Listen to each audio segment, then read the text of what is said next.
அஸ்ஸலாமு அலைக்கும் வரஹ்மத்துல்லாஹி வபரகாத்து. அன்புள்ள சகோதரர்களை, இந்த மார்க்கே கேள்வி பதில் தளத்தில் சகோதரர் முகமது ஜர்கீஸ் அவங்க வந்து ஒரு யூடியூப் லிங்க் போட்டிருக்கிறாங்க.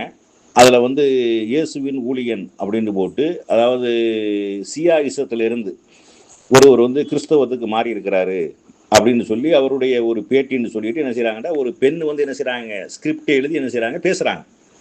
அதில் கடைசியில் அவருடைய சில வார்த்தைகளையும் குறிப்பிடுறாங்க. இதில் என்ன பரப்புறாங்க அப்படின்னா, இந்த மாதிரி இஸ்லாத்தில் இருந்து என்ன செஞ்சிட்டாங்க, கிறிஸ்தவத்துக்கு மாறிட்டாங்க, இப்போ கிறிஸ்தவத்தில் மாறி ஊழியம் செய்கிறாங்க அப்படிங்கிற மாதிரியான ஒரு கதையை என்ன செய்கிறாங்க, கொண்டு போகிறாங்க. ஆனால் இதை நம்ம பார்த்தோமே, ஆனால் இது உண்மையிலேயே திட்டமிட்டு காசுக்காக கூலிக்காக மாற்றப்பட்டு வேலை செய்யக்கூடியது மாதிரி தான் தெரியுது. இந்த மாதிரி காசுக்காக நிறைய மாறுகிறார்கள் அப்படிங்கிறத நம்ம என்ன செய்கிறோம், பார்க்குறோம். அதுபோக இதில் சொல்லக்கூடிய ஈரான் நாட்டை சேர்ந்த ஒருவரை சொல்கிறாங்க, அவர் சியா இசத்தை சேர்ந்தவருங்கிறாங்க. நம்மளை பொறுத்தளவுக்கு சியா இசத்தினுடைய கான்செப்ட், பிரதான கான்செப்ட் என்னவோ அதுதான் கிறிஸ்தவத்தினுடைய பிரதான கான்செப்ட். ரெண்டுமே அந்த இரத்த பலியை வச்சு தான் பிரதானப்படுத்தி தான் என்ன செய்யப்படுது, பேசப்படுது. சியா இசத்தில் வந்து ஹுசைன் ரலியல்லாஹு அவர்கள் கொல்லப்பட்டார்கள், கொண்டுட்டாங்க அப்படின்னு சொல்லி இரத்தப்பலி அந்த கர்பலா அப்படிங்கிறது தான் அவங்களுடைய கான்செப்ட். அது மாதிரி வந்து கிறிஸ்தவர்கள் வந்து ஆதம் பாவம் செஞ்சாரு, அந்த பாவம் வந்து அனைத்து மனிதர்களையும் தொடர்ந்து வந்து கொண்டிருக்கிறது, ஆதமுடைய பாவம், எல்லாரும் பாவியாக பிறக்கிறார்கள், அந்த பாவத்திற்கு பலியாகத்தான் இயேசு தன்னை பலியிட்டார் அப்படிங்கிற ஒரு கான்செப்ட் தான் அந்த இயேசு சிலுவை இரத்த பலி 3 நாள் அப்புறம் இந்த ஒரு கான்செப்ட்ல தான் இந்த ரெண்டுமே கட்டமைக்கப்பட்டிருக்கிறது. ஆனால் இந்த இவருடைய பேட்டியில் வந்து நிறைய பொய்களும் நிறைய வந்து இந்த அற்புதம்ங்கிறாங்கல்ல இல்லையா, அந்த மாதிரியான நம்ம ஆளுக்கு கராமத்துங்கிறாங்களே, அந்த கட்டுக்கதைகள், கராமத்து கட்டுக்கதைகள் என்ன செய்கிறாங்க, உள்ள கட்டவிழ்த்து விட்டுருக்குறாங்க. அதை நம்ம தெளிவாக பார்க்கலாம். இதில் வந்து என்ன செய்கிறாருன்னா, இவர் அமெரிக்காவுக்கு எங்கேயோ போகிறாரு, போனால் கள்ளத்தனமாக போகிறாரு, போனால் வந்து பாஸ்போர்ட் இல்லை, பாஸ்போர்ட் வச்சுக்கிட்டு கொடுக்க மறுக்கிறாரு. அப்போ வந்து என்ன செய்கிறாங்கன்னா, சட்ட விரோதமாக குடியேறினா அப்படின்னு சொல்லிட்டு மலேசியாவில் கொண்டு போய் ஜெயிலில் போட்டுறாங்களாம். அமெரிக்காவில் போடாமல் மலேசியாவில் கொண்டு போய் போட்டதாக தகவல் சொல்லப்படுது. அப்போ மலேசியாவில் கொண்டு போய் ஜெயிலில் போட்ட உடனே இவருக்கு என்ன செய்யுதுன்னா, ஒரு பிசாசு வருது. பிசாசு வந்து அவர் என்ன செய்கிறார், அல்லாஹ் போ, அபூபில்லாஹி ஷைத்தானிர் ரஜீம், அல்லாஹ் அக்பர், இப்படிலாம் என்னமோ சொல்கிறாங்க, போக மாட்டேங்குதான். போக மாட்டேங்கின்ற உடனே அவர் என்ன செய்ய, அவர் அறியாமல் இயேசு அப்படின்னு சொல்ல உடனே என்ன செஞ்சிருக்கான், அந்த ஆவி போயிடுச்சு அப்படிங்கிற ஒரு கதையை சொல்கிறாங்க. ஆனால் இந்த பிசாசுனால இயேசுவே பாதிக்கப்பட்டிருக்கிறார்.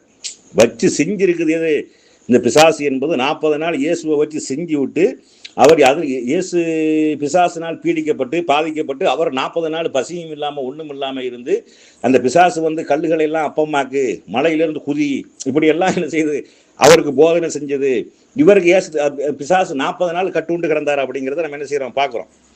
மத்தேயுவில் வந்து 4வது அத்தியாயத்தினுடைய 1வது வசனம் அதில் சொல்லுவது, அப்பொழுது இயேசு பிசாசினால் சோதிக்கப்படுவதற்கு ஆவியானவராலே வனாந்திரத்துக்கு கொண்டு போகப்பட்டார். அவர் இரவும் பகலும் 40 நாள் உபவாசமாயிருந்த பின்பு அவருக்கு பசி உண்டாயிட்டு. 40 நாள் பசியே இல்லை, வச்சு வாட்டுன்னு வாட்டுச்சு. அது அங்கேருந்து வனாந்திரத்துக்கு தூக்கிட்டு போச்சு.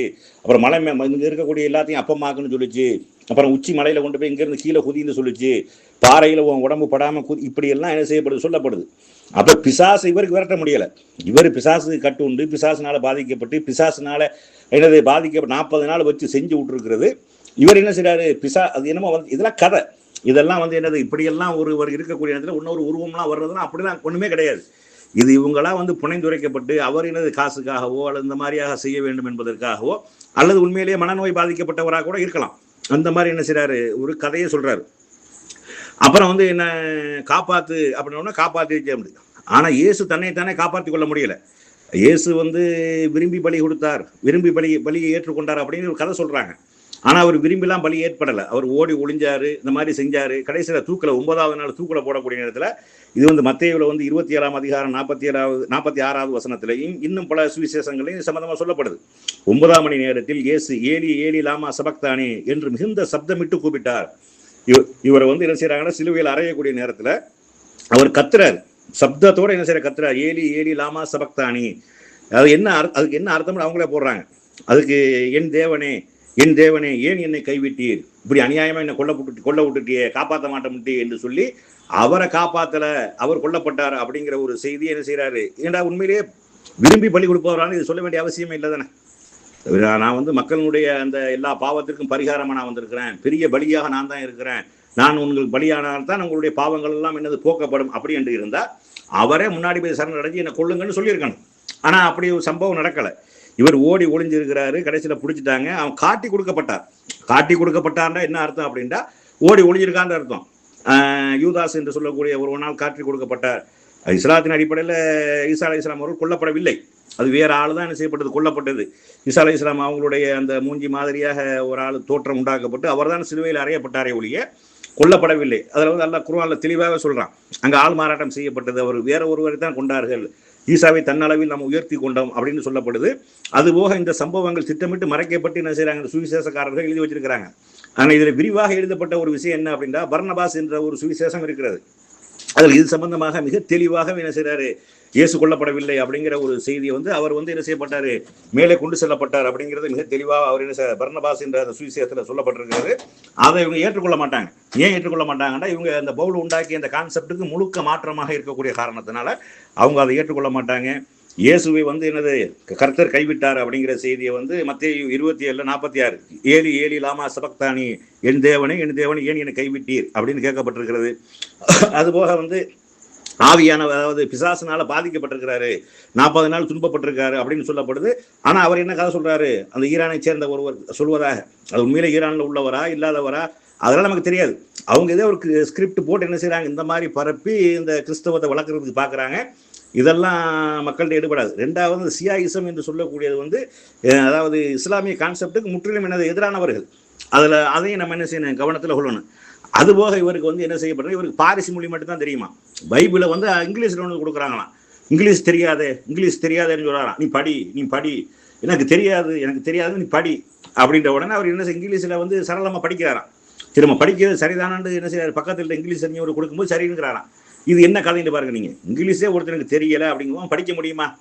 இது சாதாரண ஒரு பேசிக்னால படிப்பறிவு இல்லாத ஒருவனால் படிக்க முடியுமா? இப்போ இந்தி புஸ்தகத்தை கொண்டு தந்தா நீங்க படிப்பீங்களா? படிக்க முடியுமா? இப்போ இன்னைக்கு ஊழியம் பண்றோங்கிற பேர்ல எத்தனை ஊழியக்காரர்கள் இருக்கிறாங்க, கர்த்தரை ஜபிக்கிறோங்கிற பேர்ல. அவர்களுக்கு வந்து தெரியாத ஒரு மொழியில நம்ம அரபி குர்ஆனை கொண்டு போய் கொடுப்போம், அரபியை படிப்பாங்களா? படிக்க தெரியாது, எனக்கு அரபி தெரியாதுன்றவாங்க. ஆனா இவர் என்ன செய்யறாரு, அதாவது இவருக்கு வந்து இங்கிலீஷ் ஆங்கிலமே தெரியாதான், இவருக்கு தெரிஞ்சது பாரிசு தானா. ஆனால் என்னது படிக்கணும்னு படிக்க ஆரம்பிச்சிட்டாரு. இது என்னப்பா இதெல்லாம் கதை, இதெல்லாம் இது நம்புற மாதிரியா இருக்குது. இதெல்லாம் பக்கா என்னது கதைகளை என்ன செய்யறாங்க, கட்டவிழ்த்திருக்கிறாங்க. அதுக்கப்புறம் ஒரு கதை, அதுக்கப்புறம் அங்கிருந்து என்ன செய்யப்படுது, நாடு கடத்தப்பட்டு பங்களாதேஷுக்கு கொண்டு போயிடுறாங்களாம். பங்களாதேஷுக்கு கொண்டு போனா ஊரணியில் குளிக்கிறாங்க, குளத்துல குளிக்கக்கூடிய பாம்பு கடிச்சிருச்சு. தண்ணி பாம்பு கடிச்சா முதல்ல மனுஷன் சாக மாட்டான். தண்ணி பாம்பு இருக்க, அதுக்கு விஷமும் கிடையாது, ஒன்றும் கிடையாது. அதை வந்து என்ன செய்ய, அதை பெரிய பில்டப்பா கொண்டு வராங்க. அப்ப இதெல்லாம் என்னது, மக்களை வந்து ஏமாத்தும். இப்படியான செய்திகளை உங்கள்கிட்ட இருக்கக்கூடியதை சொல்லி என்ன செய்யுங்க, பிரச்சாரம் பண்ணுங்க. இப்படியான கதைகளையும் கப்சாக்களையும் எங்க ஆளுக்க விட்டுருக்காங்க, அந்த அவுளியாக்கள் பேர விட்ட கராமத்துகள். அது நீங்க சொல்லக்கூடிய கராமத்துலாம் எடுத்துக்காங்க, இதுல எங்க கராமத்து மிஞ்சிட்டு போயிடும். அப்படியான கராமத்துல எங்க ஆளுக்க விட்டுருக்காங்க. அதனால வந்து என்னது, இந்த மாதிரி கிறிஸ்தவத்தை பரப்புவதற்கு இந்த மாதிரியான பொய்யான செய்திகளை வச்சு என்ன செய்ய முடியாது, பரப்ப முடியாது. இது முழுக்க ஸ்கிரிப்ட் எழுதி என்ன செய்யப்பட்டிருக்கு, வாசிக்கப்பட்டிருக்கிறது அப்படிங்கிறதான் உண்மை.